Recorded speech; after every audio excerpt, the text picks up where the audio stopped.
Joan of Arc's executioner couldn't sleep. For months after May 30th, 1431, he confessed repeatedly to brother Martin Ladvenu about what he'd been forced to do. The 19-year-old girl's final screams weren't cries of pain, they were prayers, audible above the roaring flames that consumed her body in Rouen's marketplace. Witness testimonies preserved in rehabilitation trial records expose the truth. But here's what every history textbook omits. Joan's burning wasn't a standard medieval execution. It was a calculated torture session designed by English administrators who kept detailed financial records of every payment made to ensure her suffering. They built a plaster execution platform specifically to prolong her agony. They hired secret notaries to manipulate her trial testimony. They ordered her remains destroyed so thoroughly that nothing could become a relic. The question isn't whether Joan of Arc was murdered, it's why her killers documented their crimes so meticulously. What were they trying to prove? What were they trying to hide? And why does modern forensic science confirm the medieval witnesses' most disturbing claims? Subscribe now, because the evidence I'm about to show you reveals a systematic machinery of evil that still operates today. What you're looking at in this laboratory isn't what you think it is. In 2007, when forensic pathologist Philippe Charlier examined what were believed to be Joan of Arc's authentic remains, he made a discovery that exposed not just a centuries-old fraud, but something far more sinister about how historical truth gets buried. These charred bone fragments, this blackened cloth, this cat femur that had been venerated in French museums for over a century, they weren't from a 15th century French saint at all. Carbon dating revealed they belonged to an Egyptian mummy from the 6th to 3rd centuries BC, carefully crafted into fake relics sometime in the 1800s. But here's what's truly chilling about this discovery. The fact that someone went to such elaborate lengths to create false remains proves just how completely the English succeeded in their original plan. They didn't just kill Joan of Arc, they obliterated every trace of her physical existence so thoroughly that centuries later, people were desperate enough to venerate the bones of an ancient Egyptian. The English executioners of 1431 achieved something that even modern totalitarian regimes struggle to accomplish: the complete erasure of their victims' material legacy. But what they couldn't erase were their own words. The very men who orchestrated Joan's torture kept obsessive records of every detail, every payment, every deliberate cruelty. They documented their crime with the precision of accountants and the thoroughness of historians, almost as if they wanted posterity to witness their methodical destruction of a teenage girl. And now, 6 centuries later, their own testimonies reveal exactly how they built their machinery of suffering. The question that haunted that executioner's sleepless nights still echoes through these documents. How do you systematically destroy not just a person, but the very possibility of their physical remembrance? The answer lies in understanding that what happened to Joan wasn't an execution, it was an experiment in total elimination. And we're about to examine every documented step of that process. But before we dive into those documents of systematic destruction, you need to understand exactly what the English were so desperate to eliminate. January 6, 1412. Chapter H12. A peasant girl is born in Domremy, a village so insignificant that most maps of the time don't even mark it. Her father Jacques works rented land, her mother Isabelle spins wool, and absolutely nothing about little Jeanne d'Arc suggests she'll soon have English administrators calculating the exact cost of her torture.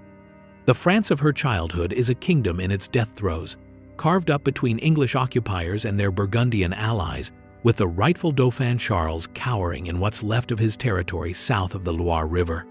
English forces control Paris, Normandy, and most of northern France, while French noble families have been systematically bought, intimidated, or slaughtered into submission. In this world, a peasant girl's opinions about politics matter about as much as her thoughts on theology, which is to say, not at all. But at 13, standing in her father's garden in Domremy, Joan experiences something that will reshape European politics forever.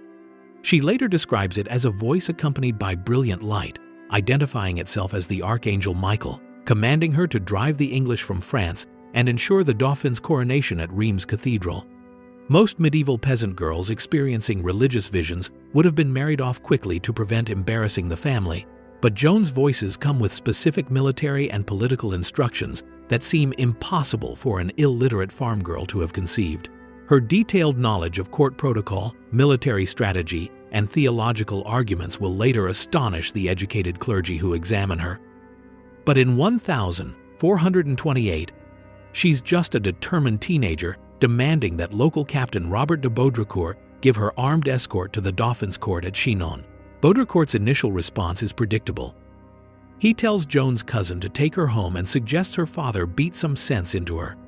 But Joan's persistence, combined with her uncanny ability to predict military outcomes, gradually wears down resistance. When she correctly forecasts a major French defeat at the Battle of Herrings before news of it reaches Vaucouleurs, Baudricourt begins to wonder if this strange girl might actually be divinely inspired. The 11-day journey through English-controlled territory should have been Joan's death sentence. A peasant girl traveling with 6 men-at-arms through enemy lands where rape and murder are daily occurrences. Instead, she reaches Chinon alive and somehow convinces the Dauphin that God has chosen her to save France. Within months of that garden vision, Joan will be wearing armor and commanding armies, transforming from an unknown farm girl into the most famous woman in Europe. What Joan didn't know was that her success would make her the most valuable prisoner on the continent. And valuable prisoners don't die easy deaths, they die useful ones. Already, in the English court, administrators are beginning to calculate not just military responses to Joan's victories, but something far more sinister. How much it would cost to destroy her so completely that she becomes an object lesson rather than a martyr, and how thoroughly that destruction would need to be documented to serve their political purposes. The English administrators calculating Joan's destruction had good reason for their growing panic, because what this 17-year-old peasant girl accomplished in the span of just 1 year defied every rule of medieval warfare. April 29, 1429. Joan arrives at Orleans, where English forces have maintained an iron siege for 7 months, slowly starving the city's 40,000 inhabitants into surrender. The English fortifications, called bastilles, ring the city like a medieval death trap, massive wooden and stone structures bristling with cannons and crossbows, positioned to intercept any supply convoy or relief force. Military experts of the time considered Orleans' fall inevitable, the final nail in France's coffin.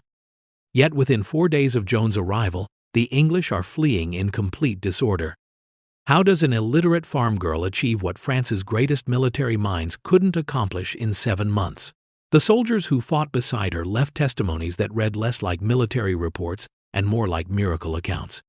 Jean Dollon, her personal steward, describes Joan positioning artillery with precision that astounded professional engineers, predicting exactly where English defenses would collapse under bombardment. Duke d'Alençon recalls her dodging a cannonball by ducking at precisely the right moment, then calmly informing him that another shot would kill him if he didn't move from a specific spot. Most remarkably, Joan sustains an arrow wound between her neck and shoulder during the assault on Les Tourelles fortress, yet returns to battle the same day, leading the final charge that breaks English resistance. The psychological impact of her presence seems to multiply French fighting effectiveness. Soldiers who had been retreating in terror for months suddenly advance with suicidal courage when Joan raises her white banner emblazoned with the names of Jesus and Mary. The Loire campaign that follows reads like a military textbook on rapid offensive operations, each victory building momentum for the next. Jargeau falls in 3 days. Meung-sur-Loire capitulates without a siege. And at Patay, Joan's forces achieve what military historians still consider impossible: a cavalry charge that destroys an English army of over 2,000 men while suffering casualties of less than 30. The English commander, Lord Talbot, previously considered invincible, is captured along with most of his officers. But Joan's greatest triumph isn't military, it's symbolic. July 17, 1429, Reims Cathedral. Charles VII kneels before the altar as the Archbishop of Reims places the crown of France on his head, with Joan standing nearby holding her banner. For the first time in 8 years, France has a properly consecrated king, and every English claim to French sovereignty is reduced to paper and pretense. Joan achieves in 15 months what professional diplomats and generals couldn't accomplish in decades, transforming a demoralized rump kingdom into a revitalized nation, capable of eventually expelling English forces entirely. The crowds that cheer her through French towns aren't just celebrating military victories, they're witnessing the resurrection of French national identity. But success breeds enemies. And Joan's enemies weren't just planning her defeat on future battlefields, they were planning something far worse. In English-controlled territory, a different kind of campaign was already beginning.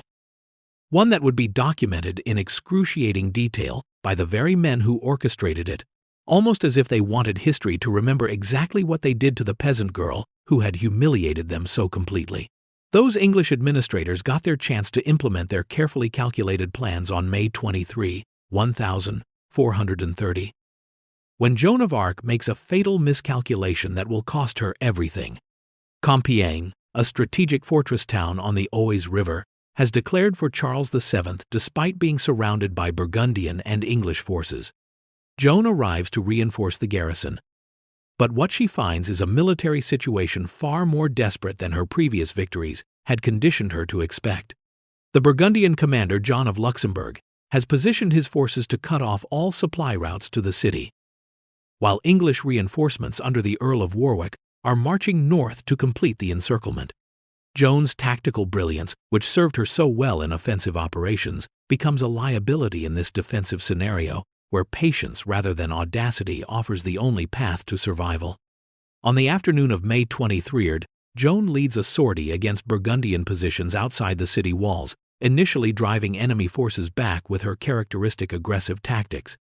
But this isn't Orleans, where English forces were spread thin across multiple bastilles here.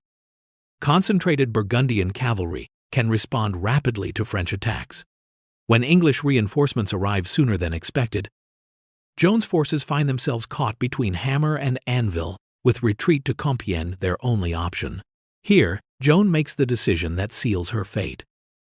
Instead of fleeing with her men to safety within the city walls, she remains with the rear guard, personally covering the withdrawal to ensure every French soldier reaches safety.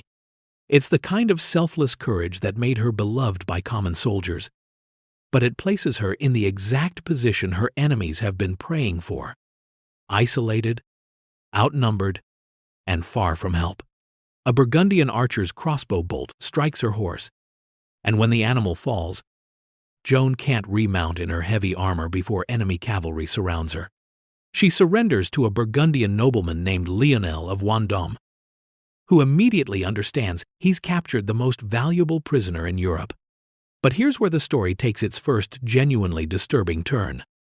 Joan's ransom negotiations reveal that the English didn't just want her captured, they wanted her alive, undamaged, and available for very specific purposes. The price they agree to pay, 10,000 livres tournois, equals the value of multiple castles and represents more money than most noble families see in a generation. Philip the Good, Duke of Burgundy, calculates that this sum exceeds any possible military advantage Joan might provide if rescued, making her sale to the English an irresistible financial opportunity. What makes this betrayal even more devastating is Charles VII's complete abandonment of the woman who placed him on the throne. No rescue attempts are organized, no counter-ransom is offered, no diplomatic pressure is applied. The king Joan crowned simply allows his greatest supporter to be sold to his enemies like a piece of property. But here's what's disturbing about the English response to Joan's capture. They didn't just want her dead, they kept meticulous financial records of every payment made for her trial, almost like they wanted a paper trail. English treasury documents from this period read like budget reports for a commercial enterprise, itemizing costs for tribunal members, witness payments, and facility preparations with the precision of accountants rather than the passion of conquerors seeking revenge. 4 months in captivity Joan spends at Beaurevoir Castle, during which English administrators have time to plan exactly how her death would serve their political purposes. And when those plans were finally revealed, they were more calculated and cruel than anyone could have imagined, a systematic campaign to destroy not just Joan's life, but her entire legacy, documented with bureaucratic thoroughness that suggests they understood they were creating a template for how to eliminate inconvenient saints. January 3, 1431. Joan arrives in Rouen, transferred from Burgundian custody to the fortress of Bouvroy, where English guards wait to escort her to a cell that's been specially prepared for her imprisonment. She has no idea she's entering the most rigged trial in medieval history, one that's been in preparation since the moment her ransom was negotiated. What Joan sees is a grim stone tower room with straw bedding and a small window. What she can't see is the extensive paperwork trail that English administrators have been generating for months, documenting every aspect of her upcoming judicial murder with the thoroughness of a commercial transaction. English treasury records reveal payments to Bishop Pierre Cochon, totaling 765 livres tournois, not just for presiding over Joan's trial, but for services rendered during the previous 153 days while she was still in Burgundian hands. This wasn't a trial being organized after her capture, it was a legal execution being planned while she was still winning battles for France. Daily payments of 20 sous tournois go to each assessor, hand-picked clergy who've received English gold for their previous cooperation in supporting Henry VI's claim to the French throne. The University of Paris, that supposedly neutral arbiter of theological matters, receives institutional payments for providing expert opinions on Joan's heretical tendencies. Opinions they've been developing based on reports of her activities rather than any actual examination of her beliefs. Pierre Cochon himself represents everything corrupt about this process. A French bishop who spent years serving English interests, rewarded with lucrative positions for his willingness to subordinate church law to political necessity. His appointment as Joan's judge violates fundamental ecclesiastical principles, since Joan was captured in Compiègne, which falls under the Bishop of Beauvais' jurisdiction territory that's been lost to French forces, meaning Cochon has no legitimate authority to try her. But the English aren't concerned with legal niceties when they can simply pay for the verdict they need. The venue selection reveals further manipulation. Rouen, the administrative capital of English-occupied Normandy, where every official, every guard, every servant depends on English wages for their survival. Joan will face her accusers in a city where supporting her means treason against the occupying authority, surrounded by people whose livelihoods depend on her conviction. Even more disturbing are the recently discovered contingency documents showing that the English had backup plans ready if Joan couldn't be convicted of heresy, alternative charges of treason, witchcraft, and conspiracy that could be deployed if their preferred narrative failed to convince the tribunal. This wasn't a legal proceeding seeking truth. It was a predetermined execution with multiple scripts prepared to justify the inevitable outcome. The psychological warfare begins immediately upon Joan's arrival. Instead of being placed under the supervision of female religious authorities as church law requires for accused women, she's guarded by English soldiers who've been deliberately chosen for their hostility toward her cause. The constant threat of torture hangs over her cell, not just as a judicial procedure, but as psychological pressure designed to break her resistance before formal questioning even begins. She's denied access to friendly counsel, cut off from supporters, and subjected to a regimen of isolation that would be considered torture by modern standards. Her guards report her conversations to English officials, who analyze her statements for weaknesses they can exploit during interrogation. What's most disturbing isn't just the comprehensive nature of this rigged trial. It's how thoroughly the English documented their own manipulation, preserving records of payments, instructions, and strategic planning with bureaucratic pride that suggests they viewed their systematic corruption of ecclesiastical justice as an achievement worth commemorating. These men weren't just planning to kill Joan, they were creating a legal template for destroying inconvenient saints, and they wanted future generations to study their methodology. February 21, 1431. Joan enters the trial chamber at 8 o'clock in the morning, led by executor Jean Massieu past 42 assembled clergy, whose faces reveal nothing of the psychological warfare they're about to unleash. What happened next was recorded word for word by 3 independent notaries, and their records reveal psychological torture disguised as judicial procedure, with a sophistication that wouldn't be out of place in a modern intelligence manual. Chief Notary Guillaume Manchon sits prominently at his writing desk, his quill moving rapidly across parchment as he captures every question and response in detailed French minutes that will be collated each evening into a permanent record. But what Joan doesn't see are the additional scribes concealed behind curtains throughout the chamber. Secret notaries whose job isn't to record her actual words, but to document her responses in the most damaging possible interpretation. These hidden observers work directly for English officials, creating parallel transcripts that emphasize every hesitation, every theological uncertainty, every moment where Joan's peasant origins show through her attempts to navigate complex doctrinal questions.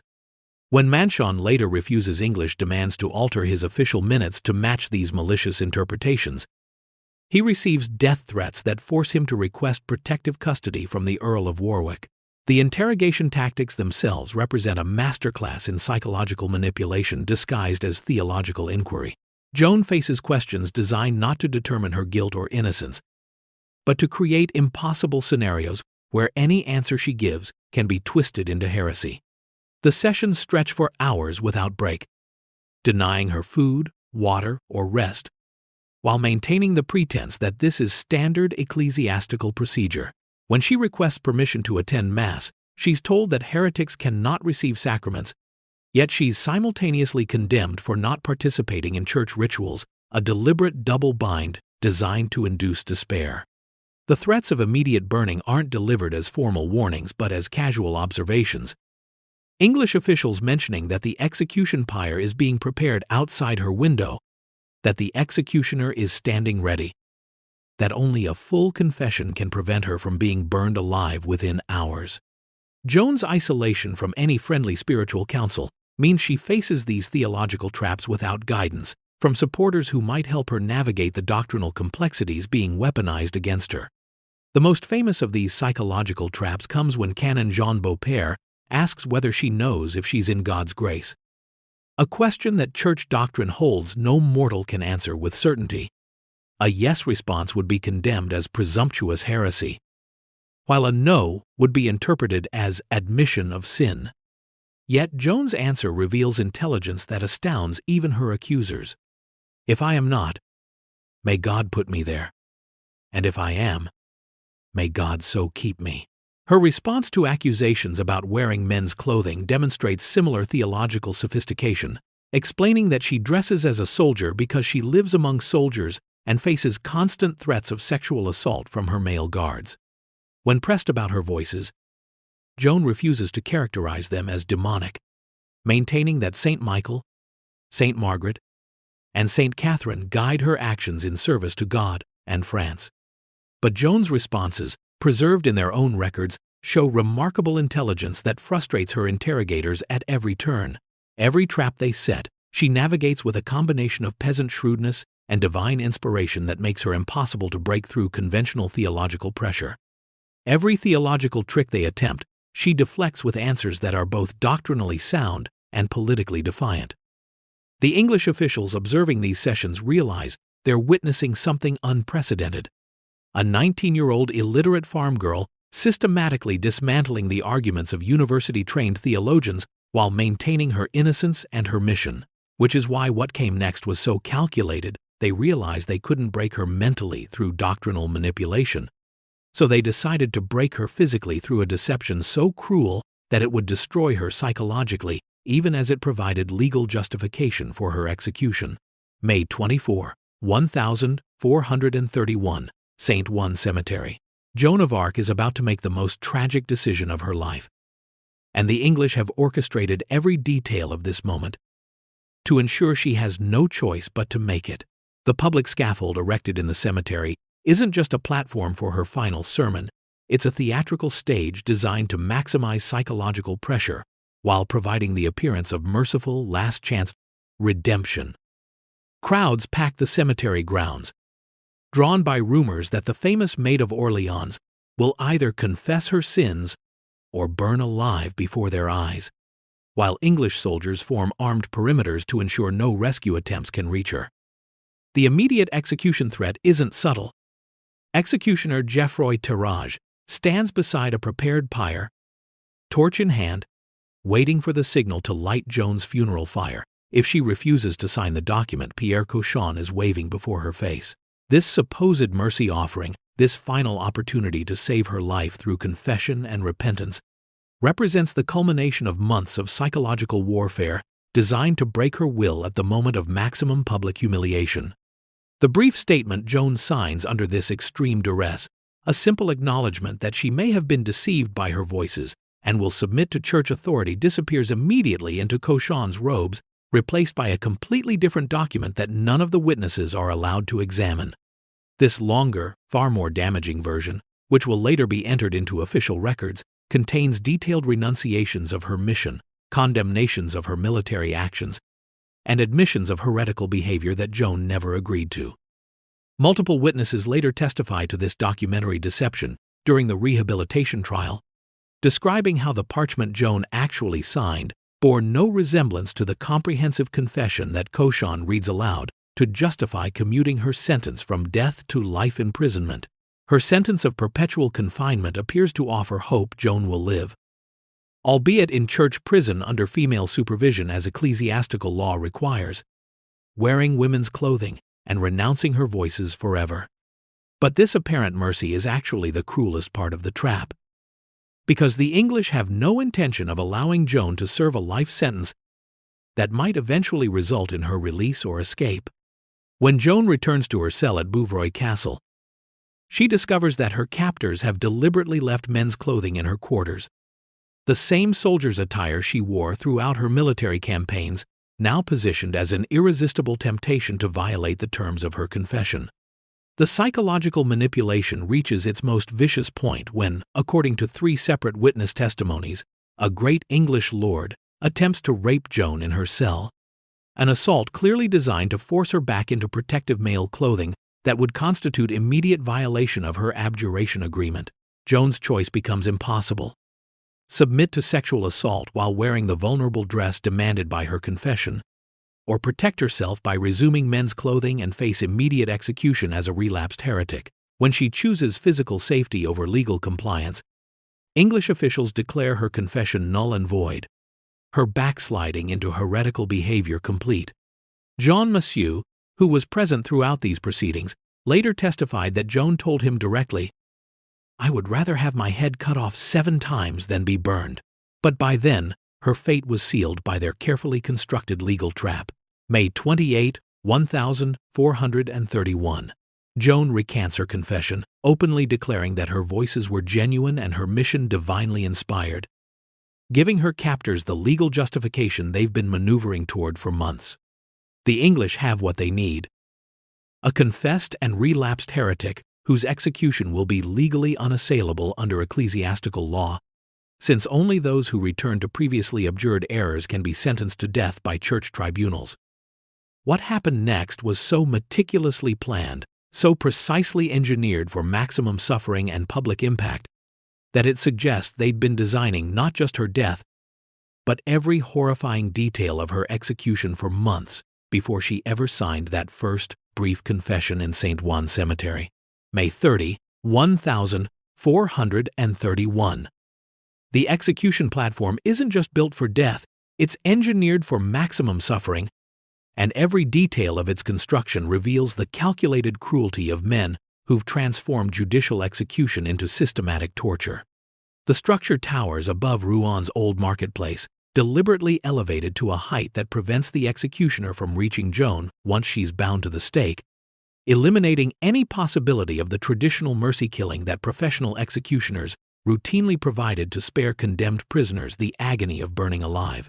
This isn't architectural accident but deliberate design, specified by English officials who understand exactly what they're preventing: the quick strangulation that would allow Joan to die unconscious before the flames consume her body.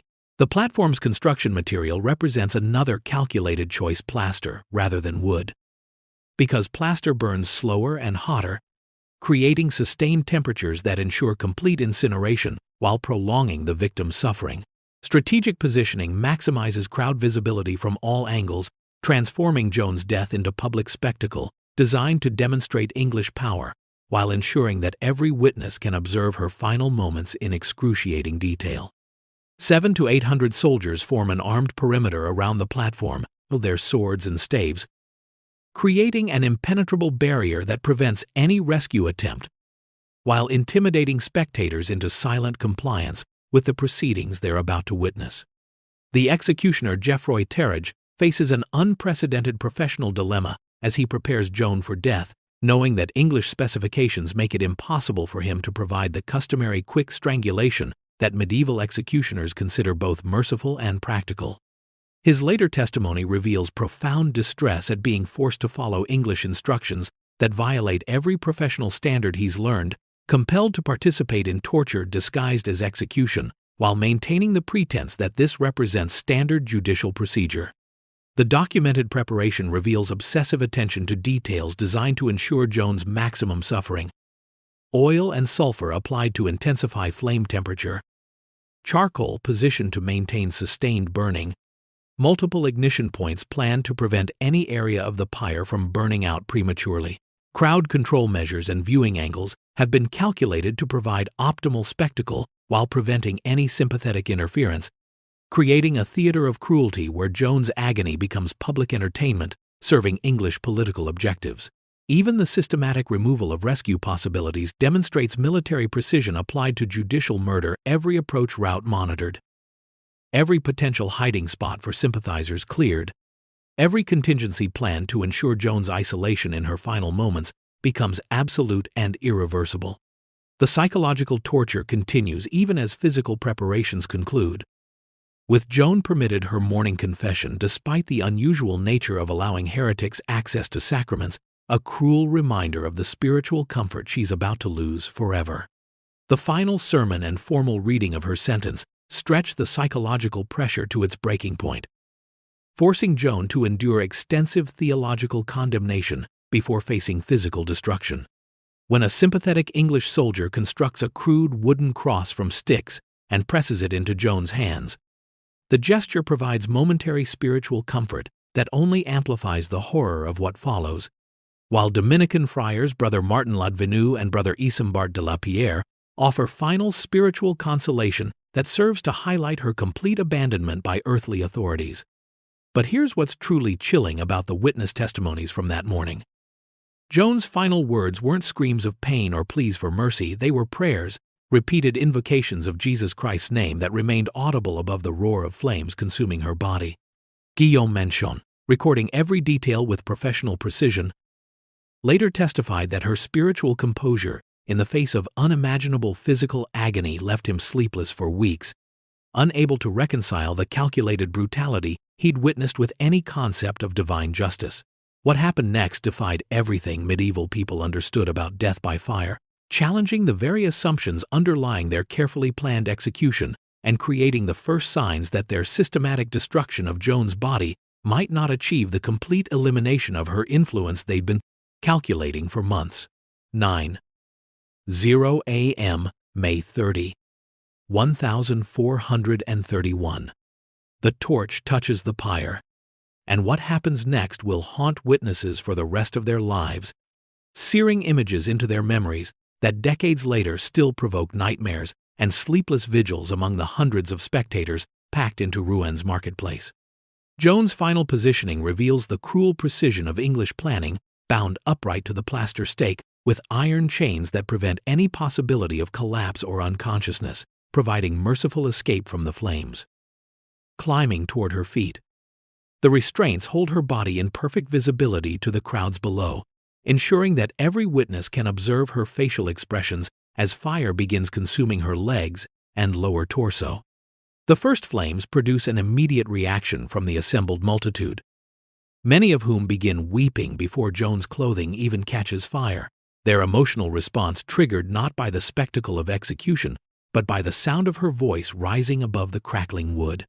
Instead of screams or pleas for mercy, Joan's vocal prayers echo across the marketplace, with supernatural clarity repeated invocations of Jesus Christ, Saint Michael, Saint Margaret, and Saint Catherine that maintain perfect coherence, even as fire spreads up her body.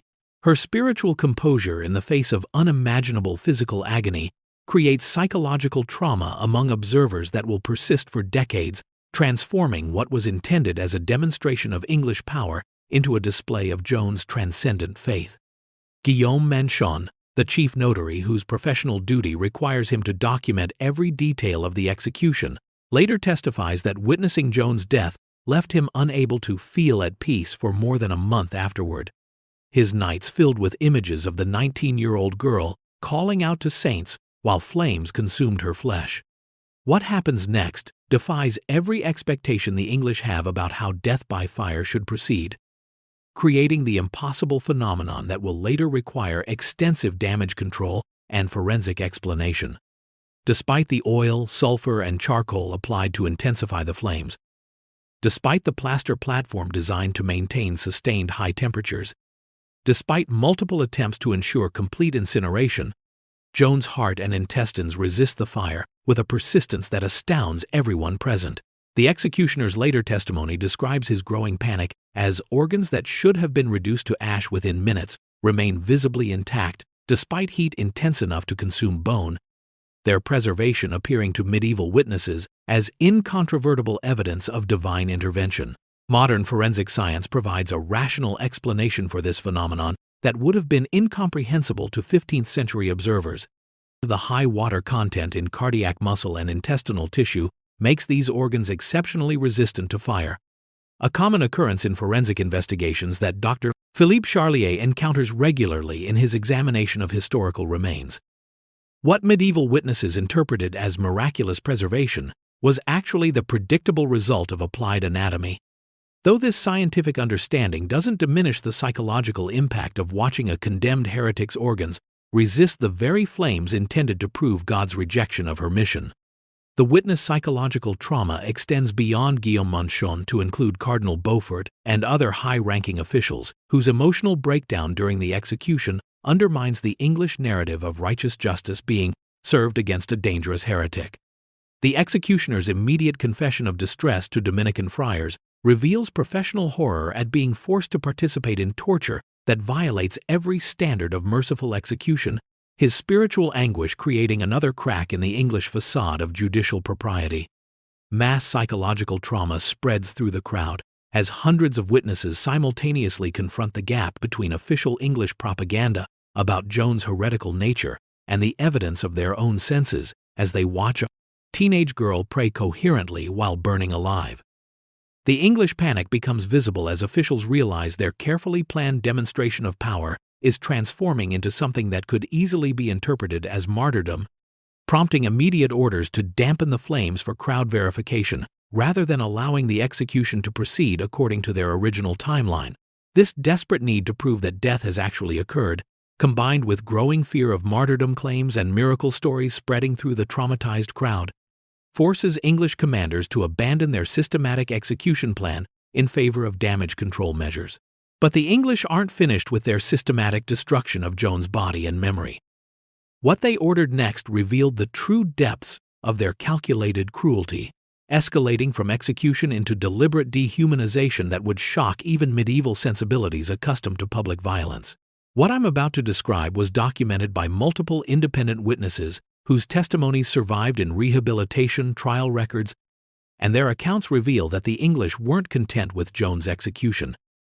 They wanted complete dehumanization that would destroy not just her life, but every trace of her dignity and spiritual authority. The humiliation protocol begins when English officials order the flames deliberately dampened at the moment Joan's body goes limp, her final invocation of Jesus Christ fading into silence as death finally claims her. Instead of allowing the fire to consume her remains naturally, soldiers douse the pyre with water and pull back burning timbers to create a grotesque theater where Joan's corpse becomes the centerpiece of a forced public inspection designed to satisfy the most degrading curiosity of medieval crowds. The Bourgeois of Paris, a contemporary chronicler whose account provides the most explicit description of what follows, records that the fire was raked back. So, everyone saw her completely naked with all that can and does characterize a woman in order to remove any uncertainty they might have had about Joan's biological sex.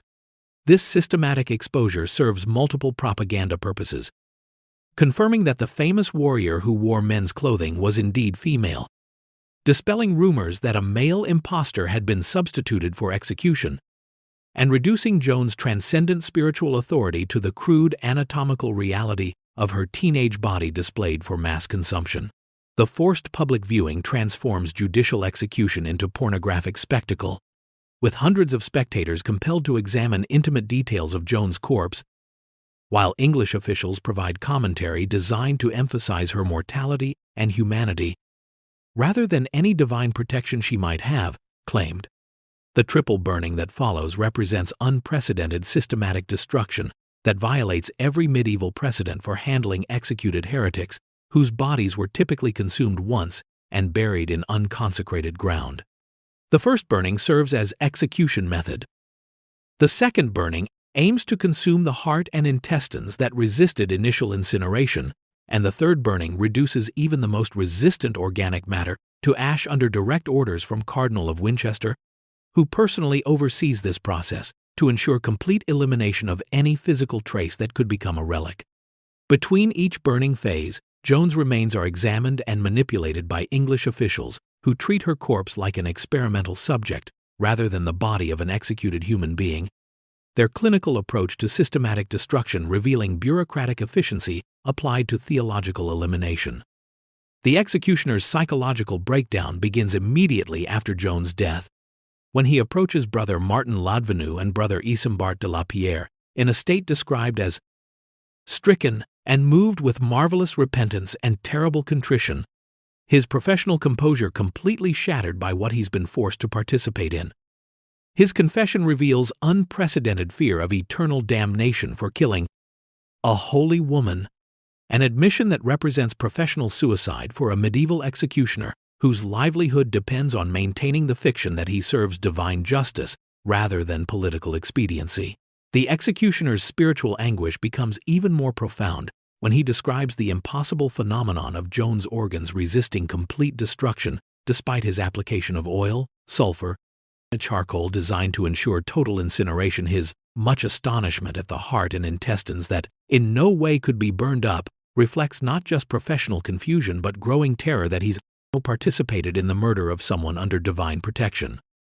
Medieval witnesses interpret this organic resistance as incontrovertible evidence of divine intervention, creating exactly the kind of miracle story that English officials had hoped to prevent through their systematic elimination protocol. The final destruction phase involves collection of all remaining ashes and bone fragments under armed English guard, systematic screening of debris to ensure nothing recognizable survives, and transport of Joan's remains to the Seine River, where they're dispersed into flowing water that will carry any trace of her physical existence beyond the reach of potential relic hunters.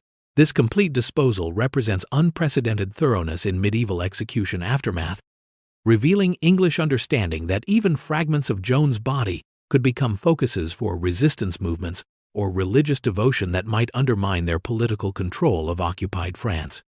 The systematic elimination of any physical trace demonstrates administrative precision applied to theological destruction, bureaucratic efficiency, serving supernatural elimination that goes far beyond the normal requirements of judicial execution. But the English aren't done with their campaign to control Joan's historical legacy. They have one more phase of their plan involving documentation and propaganda, designed to ensure that history would remember their version of the events rather than the testimonies of witnesses who watched a teenage girl pray coherently while burning alive. Their systematic approach to narrative control revealing the same obsessive thoroughness they applied to destroying her body. June 12, 1431. 13 days after Joan's execution, the English government issues a document that reveals their panic more clearly than any witness testimony could. A formal promise to extend royal protection over every tribunal member if the Pope decides to prosecute them for their involvement in Joan's trial.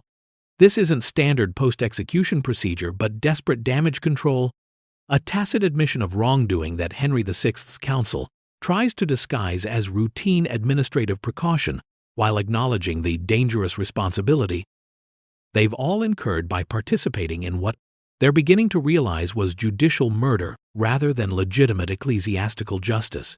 The immediate fear of church retaliation reflects their growing awareness that Joan's execution has created more problems than it solved, transforming a political prisoner into a potential martyr whose death might provoke exactly the kind of papal investigation they'd hoped to prevent through their careful manipulation of ecclesiastical procedure.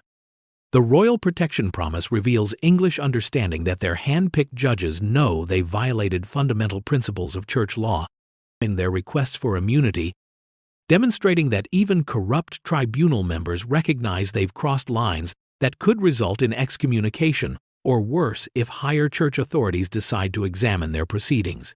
The propaganda campaign launches simultaneously across English-controlled territories, with the University of Paris issuing formal publications announcing Joan's execution and providing theological justification for her death that emphasizes her heresy and relapse while carefully omitting any mention of the systematic bias, financial manipulation, or procedural violations that characterized her trial. Official justification documents distributed throughout Europe present Joan's burning as religious necessity rather than political expedience, framing her death as the inevitable consequence of persistent heretical behavior rather than the predetermined outcome of a rigged judicial process designed to eliminate an inconvenient enemy. This attempt to control historical narrative extends beyond simple propaganda into systematic effort to establish Joan's execution as precedent for how the Church should handle similar cases of claimed divine inspiration, their documentation serving dual purposes of immediate political justification and long-term theological template. The witness intimidation begins almost immediately after Joan's death, with English officials delivering threats against tribunal members who showed any sympathy toward the accused or expressed doubts about the proceedings' legitimacy. Their systematic pressure designed to prevent potentially damaging testimonies from emerging in future investigations. Guillaume Manchon faces particular scrutiny because his detailed notarial records contain evidence of English manipulation that could undermine their official narrative, his fear for personal safety requiring him to request royal protection from the very authorities whose crimes his documentation exposes. The systematic pressure to maintain official story extends to all participating clergy, who receive explicit instructions about how to characterize Joan's trial if questioned by higher church authorities, their required consistency revealing English understanding that conflicting testimonies could expose the systematic corruption underlying their judicial facade. Even minor functionaries like Jean Massieu find themselves subject to intimidation designed to ensure their silence about procedural violations they witnessed. The comprehensive nature of witness suppression, demonstrating English awareness that their carefully constructed legal justification could collapse if authentic testimonies reach unsympathetic audiences. The financial trail cover-up attempts to reframe obvious corruption as standard legal procedure, with English payment records suddenly characterized as routine tribunal financing rather than evidence of systematic bias and manipulation designed to ensure predetermined outcomes. Documentation that previously served as proof of thorough preparation for Joan's trial now becomes embarrassing evidence of political interference in ecclesiastical justice, requiring creative reinterpretation that transforms bribery into administrative necessity and witness tampering into procedural efficiency. Despite these cover-up attempts, the English obsession with bureaucratic documentation means that incriminating records survive in treasury files and administrative archives, their compulsive record-keeping, creating an inadvertent paper trail that will eventually expose everything they're now trying to hide through selective interpretation and narrative manipulation. But the English had underestimated something crucial about the power of documented truth. Their own meticulous records would eventually become the primary evidence exposing their systematic corruption, their bureaucratic precision in organizing Joan's destruction, providing future investigators with detailed blueprints of exactly how they had transformed ecclesiastical justice into political murder disguised as religious necessity. November 1449. Rouen falls to French forces after 18 years of English occupation. And for the first time since Joan's execution, people can speak the truth about her trial without fear of imprisonment, torture, or death.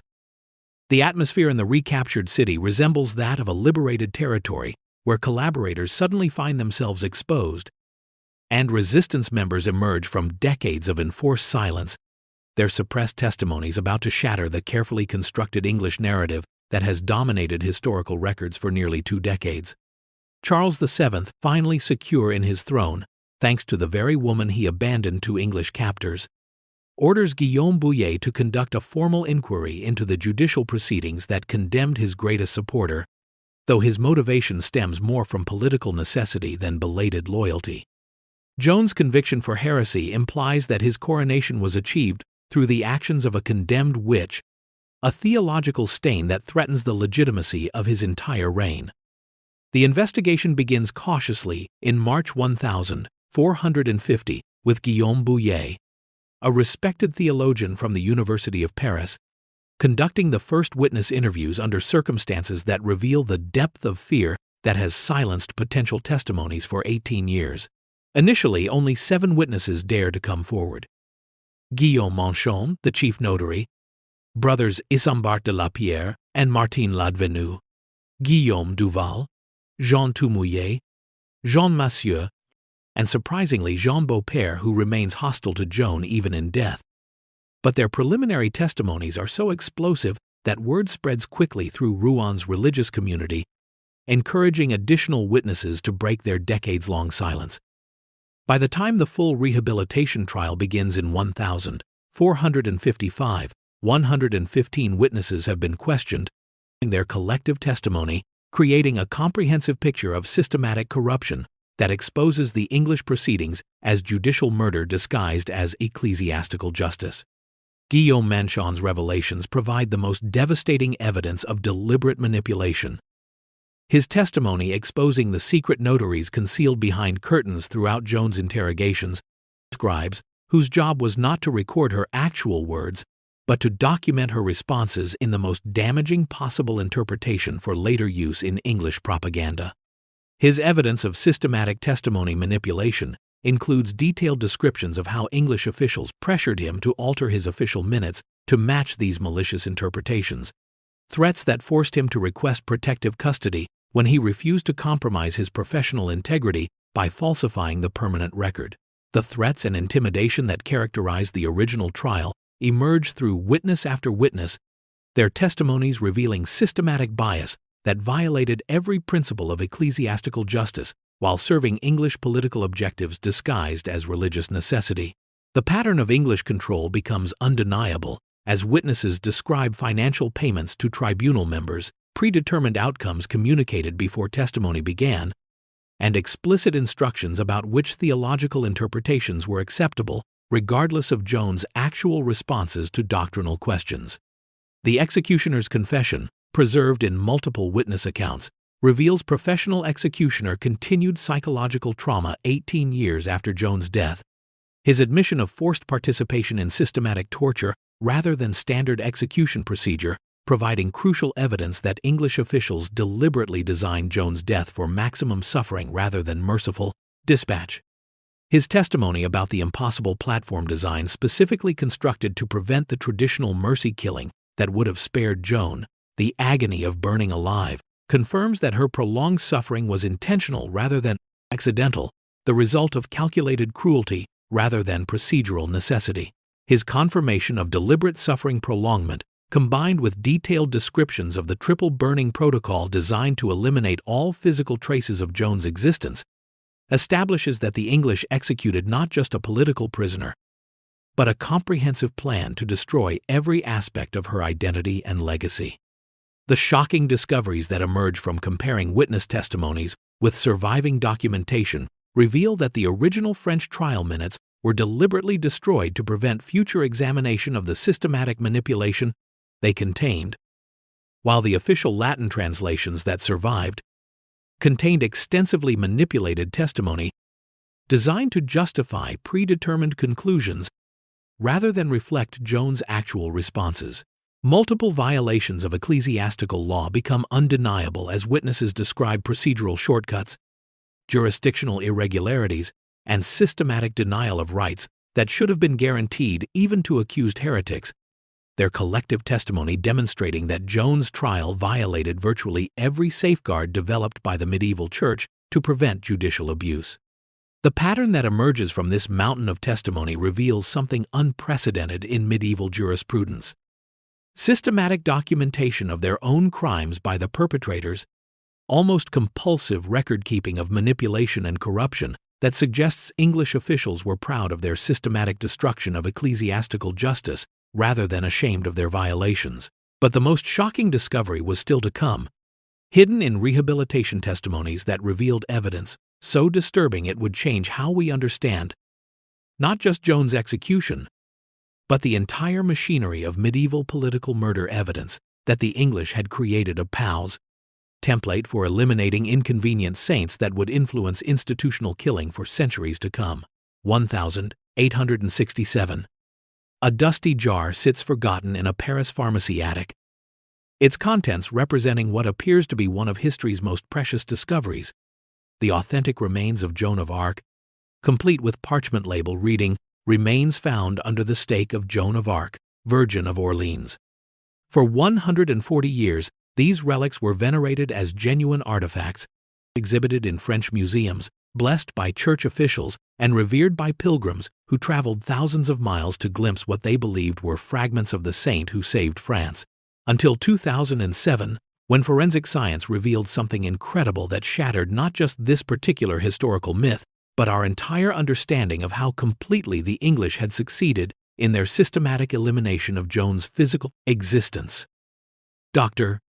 Philippe Charlier's forensic team approached the relics with cutting-edge scientific techniques that would have been incomprehensible to medieval investigators. Their analysis combining carbon-14 dating, mass spectrometry, electron microscopy, and pollen analysis, with an unusual addition that proved crucial olfactory examination by professional perfume industry experts whose trained noses could detect molecular signatures invisible to conventional testing. The carbon-14 dating results delivered the first shock. These supposedly 15th century remains dated to the 6th, 3rd centuries BC, placing them in ancient Egypt during the height of mummification practices rather than medieval France during the 100 Years' War. Spectrometry analysis confirmed Egyptian mummy identification by matching the chemical profiles of the bone fragments and organic material to known samples from Egyptian burial sites, their molecular composition revealing preservation techniques using natron salts and pine resin that were standard in pharaonic embalming but unknown in medieval Europe. The perfume experts' detection of burnt plaster odors provided the most startling validation of medieval witness testimonies, confirming that genuine burning at plaster stakes left distinctive chemical signatures that these fake relics had been engineered to replicate through careful application of heated minerals to ancient organic matter. The forger's calculation reveals sophisticated understanding of both medieval execution methods and 19th century relic authentication procedures, suggesting someone with access to detailed historical accounts and Egyptian mummy parts available through the antiquities trade that flourished during Napoleon's campaigns. The 19th century creation timing coincides perfectly with Joan's rehabilitation movement when French nationalism was seeking historical validation, possible connection to beatification process, indicating that someone may have created these relics to provide physical evidence supporting Joan's canonization by filling the complete absence of authentic remains. The inclusion of a cat femur demonstrates remarkable attention to medieval detail, since throwing black cats onto witch pyres was standard practice in the 15th century. The forger's knowledge of such specific historical customs, suggesting extensive research into execution procedures rather than casual fraud. Egyptian mummy parts repurposed as medieval relics represents unprecedented sophistication in historical forgery, requiring access to authentic ancient remains, detailed knowledge of medieval execution methods, and understanding of how 19th century investigators would test suspected relics for authenticity. What this elaborate forgery reveals is far more disturbing than simple fraud. The 600-year gap in authentic physical evidence demonstrates the complete success of English elimination protocol designed to prevent exactly this kind of relic veneration. Their systematic destruction so thorough that desperate believers eventually accepted ancient Egyptian remains as acceptable substitutes for the French saint they needed to worship. Modern desperation for Joan of Arc relics, evidenced by 140 years of unquestioned acceptance of obviously fraudulent remains, demonstrates the psychological power of physical evidence in historical memory and the human need for tangible connection to transcendent figures, even when that connection requires willful suspension of critical analysis. The real forensic evidence emerges not from fake relics but from scientific validation of medieval witness accounts that modern historians had dismissed as superstitious exaggeration, with plaster stake construction confirmed by scent analysis of the fraudulent remains' chemical signatures, heart and intestine resistance to fire, scientifically explained through modern understanding of organ composition, and executioner testimony validated by forensic understanding of cremation difficulties that medieval observers interpreted as divine intervention. Medieval witness accounts proven accurate by modern science represent a paradigm shift in historical methodology, demonstrating that 15th-century chroniclers were more reliable observers of physical phenomena than 20th-century historians who dismissed their testimonies as religious propaganda rather than forensic evidence preserved in theological language. But the most disturbing truth isn't what was hidden from us through centuries of cover-up and misdirection. It's what was hidden in plain sight within the very documents that English officials preserved as proof of their systematic destruction, their obsessive record-keeping, creating inadvertent confession that reveals exactly how institutional power transforms judicial murder into bureaucratic procedure. All this time, the complete truth was sitting in archives across Europe, preserved in monastery libraries, royal treasuries, and church repositories, not hidden in secret vaults or encrypted in coded manuscripts, but simply ignored by historians who preferred sanitized narratives to the documented reality of systematic institutional murder disguised as judicial procedure. The paper trail exists in stunning completeness. A bureaucratic confession that spans centuries of careful preservation by clerks who understood they were recording something unprecedented in medieval jurisprudence.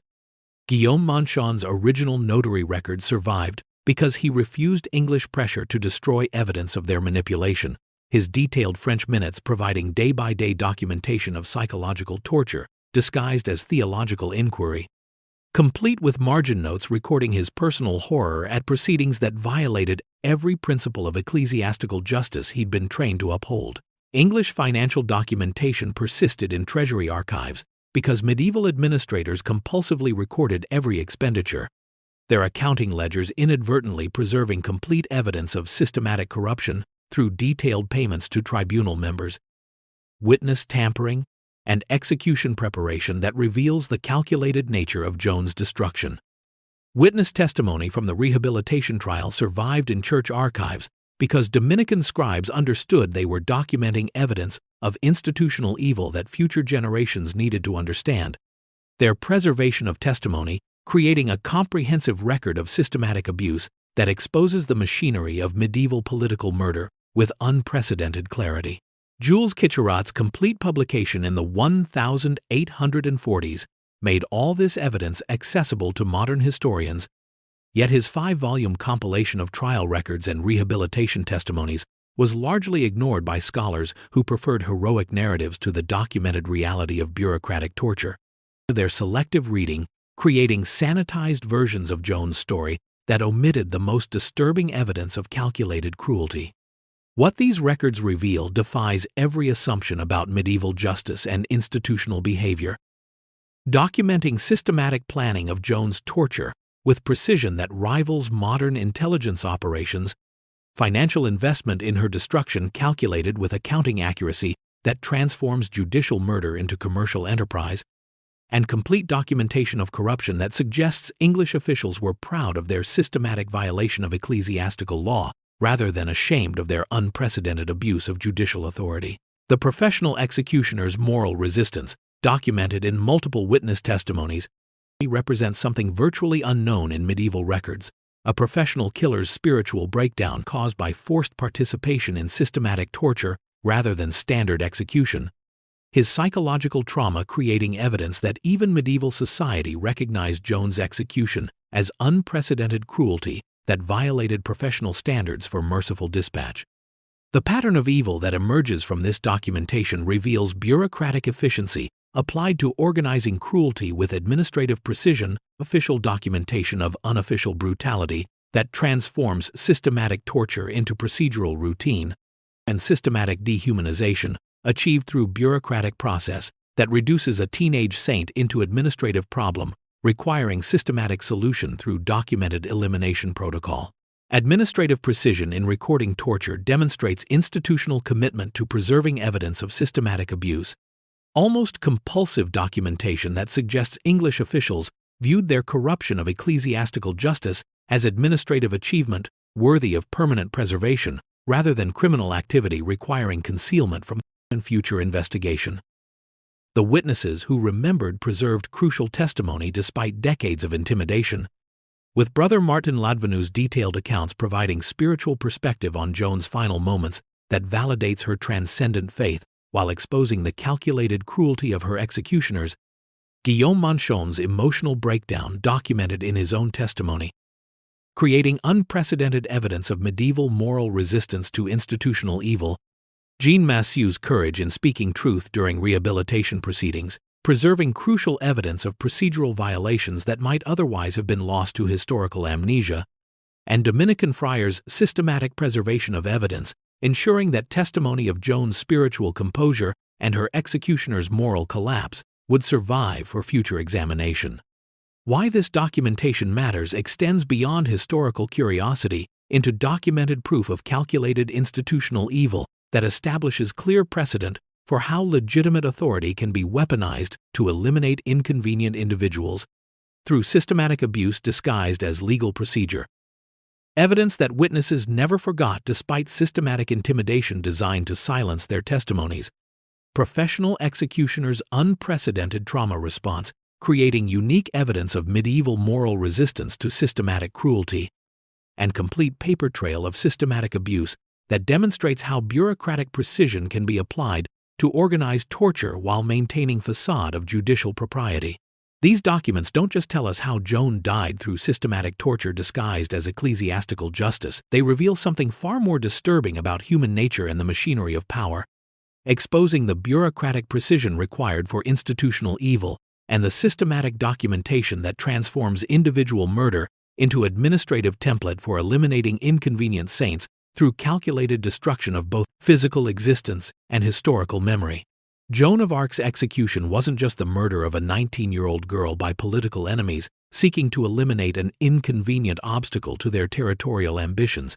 It was a masterclass in how institutional power destroys what it cannot control, a systematic demonstration of bureaucratic precision applied to human elimination that created a template for organized atrocity that echoes through every subsequent century of documented oppression. The systematic nature of this evil reveals bureaucratic efficiency in organizing suffering that rivals modern administrative states in its comprehensive attention to detail, financial investment in psychological destruction, calculated with accounting precision that transforms judicial murder into budgeted enterprise, professional documentation of systematic cruelty performed by amateur torturers guided by institutional authority, and administrative precision in eliminating evidence that demonstrates sophisticated understanding of how physical traces become spiritual symbols requiring complete eradication. What makes Joan's case unique in medieval history isn't the political motivation behind her elimination but the systematic documentation of the elimination process itself, creating unprecedented insight into how legitimate authority weaponizes judicial procedure to achieve predetermined outcomes while maintaining facades of legal propriety that satisfy contemporary observers and historical chroniclers. The psychological profile that emerges from English documentation reveals their compulsive need to document their own crimes with bureaucratic thoroughness that suggests pride rather than shame in their systematic corruption of ecclesiastical justice. Their record-keeping obsession, creating inadvertent confession that preserves evidence of manipulation. They apparently wanted future administrators to study and potentially emulate. Systematic dehumanization achieved through procedural routine demonstrates how bureaucratic process can transform individual murder into administrative template, reducing Joan's elimination from personal vendetta into institutional protocol that could be applied to future inconvenient saints requiring systematic destruction of both physical existence and historical memory. The professional executioner's unprecedented moral resistance, documented in multiple independent testimonies, represents something virtually unknown in medieval records. A trained killer's spiritual breakdown caused by forced participation in systematic torture that violated every professional standard he'd learned for providing merciful death to condemned prisoners.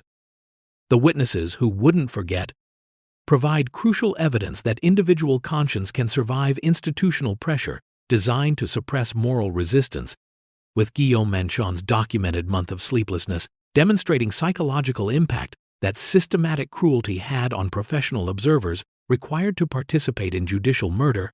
Brother Martin Ladvenue's detailed preservation of Joan's spiritual testimony, ensuring that evidence of her transcendent faith would survive institutional attempts to characterize her as deluded heretic.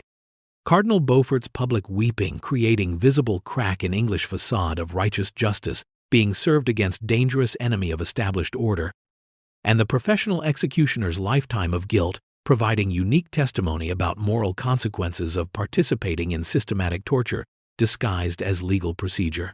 What Joan's documentation reveals about institutional power extends beyond medieval politics into fundamental understanding of how legitimate authority can be weaponized to eliminate inconvenient individuals through systematic abuse disguised as judicial necessity, the precision required for systematic dehumanization through bureaucratic process that transforms individual conscience into administrative compliance, why compulsive documentation becomes both evidence of systematic corruption and inadvertent confession of institutional crime, and how individual moral resistance survives institutional pressure designed to suppress ethical objections to systematic abuse. The modern parallels are unmistakable in their bureaucratic efficiency applied to organizing atrocities through administrative process, systematic documentation of human rights violations that creates paper trails of institutional crime, professional resistance to institutional evil that emerges when individual conscience confronts systematic abuse, and pattern recognition across historical periods that reveals how Joan's elimination template influences subsequent centuries of organized oppression disguised as legal procedure.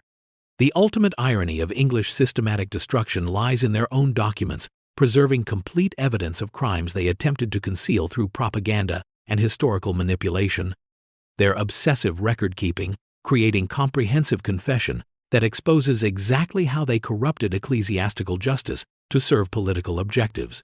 Medieval witnesses prove more accurate than modern historians who dismiss their testimonies as religious superstition, while scientific analysis validates their forensic observations about execution methods and physical phenomena that 20th-century scholars assumed were theological exaggeration rather than precise documentation of systematic torture. Truth survives through participant testimony rather than official narratives, demonstrating how individual witnesses preserve evidence of institutional crime despite systematic pressure to maintain approved historical interpretation that serves established authority rather than documented reality. Joan's execution serves as template for institutional murder that reveals systematic approach to eliminating inconvenient individuals through bureaucratic process, the power of individual moral resistance that survives institutional pressure designed to suppress ethical objections to systematic abuse, why some truths require centuries to acknowledge because they challenge fundamental assumptions about legitimate authority and judicial procedure, and the responsibility of historical memory to preserve witness testimony rather than sanitized narratives that protect institutional reputation at the expense of documented truth. The next time you encounter sanitized historical narratives that omit disturbing evidence of systematic institutional abuse, ask yourself what documents are being ignored rather than examined, what witness testimonies are being dismissed rather than preserved, what documented truth is hiding in plain sight within archives that historians prefer not to explore, because the evidence contradicts comfortable assumptions about the past. Subscribe for more hidden truths that challenge official narratives. Share this investigation with others who need to understand how institutional power systematically destroys what it cannot control, because some stories are too important to stay buried in archives, while sanitized versions dominate popular understanding of how systematic evil operates through legitimate authority disguised as judicial procedure.